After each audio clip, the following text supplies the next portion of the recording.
Hello and welcome to another video in the world of Monster Hunter.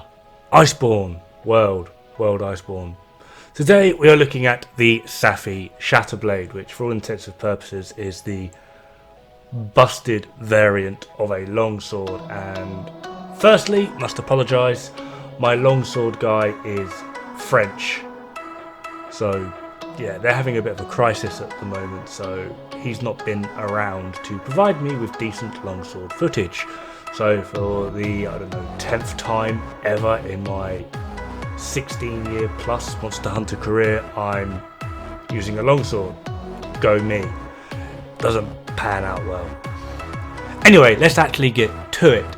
Longsword, although probably one of the safest weapons you can use once you have mastered it due to all the iframes that this thing gives you, which I am demonstrating not so perfectly, you are able to keep up some serious DPS, adding in the awesomeness that is Safi armor with the new resentment or fura meta, as it were. You would think that this would equate to a serious damage buff for longsword. No, both round slash and the special sheath both counteract the healing you would normally get from the Dragon Vein Awakening. This sadly means that unless you are just an expert at iframing, generally by the traditional means that the rest of us weebs or non-weebs do, which is by rolling, yeah, you are basically just going to watch your health slowly tick away. You're going to do a ton of damage, but you're going to get nothing back for it until you eventually just poof. However, if you are some form of pro, and I'm talking Team Darkside level pro here, this is the way you would go. Now, the only real benefit that this armor actually gives you over using a normal standard armor is the simple fact that you're going to get a hell of a lot of blast procs. They're going to do a lot of damage, and they're going to just, well, you're just going to rattle up blast procs. And adding all of those blast procs up over the other builds will eventually equate to more damage, simply just because of how the Dragon Vein Awakening works, and you've got level 4 blast attack on your setup. But like I said, unless you are literally some form of serious epic longsword pro, 100% do not recommend. So now we've got the nasty out of the way.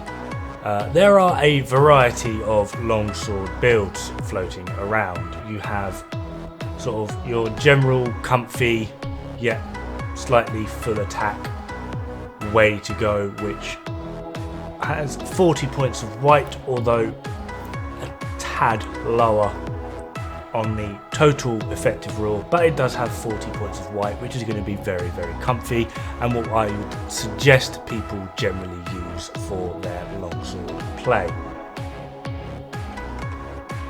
Now, the base setup of this is pretty darn simple. You just go maxed out attack on all of your awakening, an attack and a health augment, and we're also going to be using peak performance. If we can't hurt ourselves to get damage, we'll heal ourselves to get damage. Now, a lot of people are very comfortable with the whole vitality side of things. I would always say medicine, because you're using peak performance, so you want to try and keep as much uptime as that as possible, unless of course you are some sort of god tier that never gets hit, so why are you worried about health in the first place?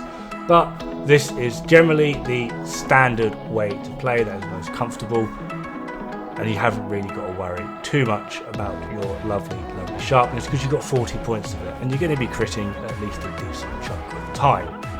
However, the build I am using, as you might notice, I have purple sharpness, is slightly different, and the armor makeup is pretty much the exact same. The only thing that is changed is the utilization of the awakenings, however you want to call them.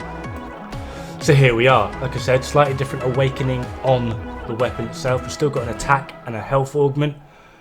Expert decoration in the weapon itself, but as for the awakenings, we have attack 5, attack 5, attack 6, Sharpness 5, Sharpness 5. This gives us 20 points of purple.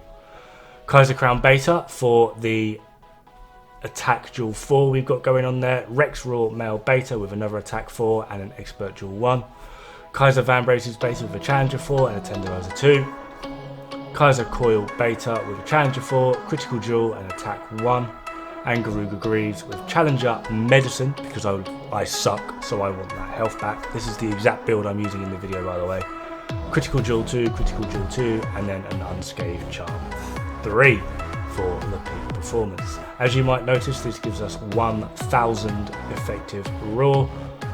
And for those meta hunters among you that like speed running, there is a variant of this build that uses the Kaiser Crown Gamma. I personally don't like this simply because it gives you a grand total of 4 more effective raw. It's very agitator reliant, but the build I am currently using is not. I am not relying on agitator whatsoever. And to put it simply, that extra 4 EFR for what is going to be near enough 2% drop in your defensive capabilities, nah, for me, not worth it. But it's entirely up to you if you want to play around with that build. Anyway, that just about does it for my scary, horrific gameplay of Longsword. I do hope this potentially helps a lot of you guys out. Have fun, good luck, and don't die. It's bad for the health.